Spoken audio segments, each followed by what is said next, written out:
Hello viewers, আসসালামু আলাইকুম। Welcome back to my channel. আজ আমরা চলে এসেছি আপনাদের মাঝে আরও একটি ভিডিও নিয়ে।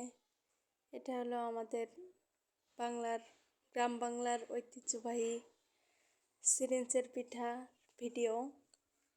এই পিঠাটা বানানোর জন্য আমরা চাল ভিজিয়ে রাখছি।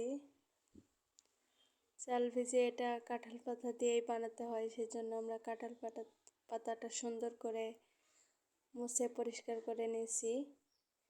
এরপরে এটা সিরিঞ্জ দিয়ে বানাই, কিন্তু আমাদের কাছে সিরিঞ্জ নাই, সেই জন্য আমরা এটা পলির ভিতরে আটা পুরে পলি দিয়েই আমরা পাতার উপরে ডিজাইন করব ভাবছি। সেই জন্য আমরা পলিতে আটা ভরছি। পরে আমরা এখন একটা একটা করে কাঁঠাল পাতা নিয়ে তাতে তেল মাখিয়ে নিতে হবে, নয়তো আমাদের পিঠাটা উঠবে না।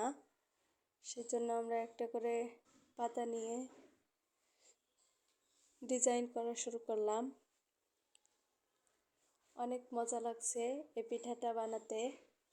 আসলে আমার আপু বাসায় এসেছে, সেই জন্য আপু বলল যে চল আমরা সবাই যে একটু সিরিঞ্চের পিঠা বানাই।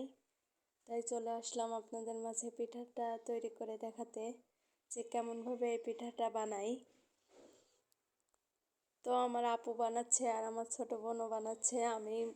আমি বসে বসে ওদেরকে একটু হেল্প করছিলাম। আমি কাঁঠালের পাতায় তেল মাখিয়ে দিচ্ছিলাম, ওরাই সব করেছে। এই পিঠাটা আবার আলাদা করে ভাপ দিতে হয়, ভাপ দিয়ে এটা রোদে শুকাতে হয়।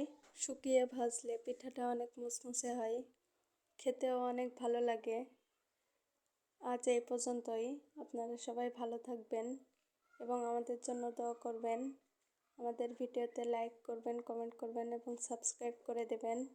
আল্লাহ হাফেজ।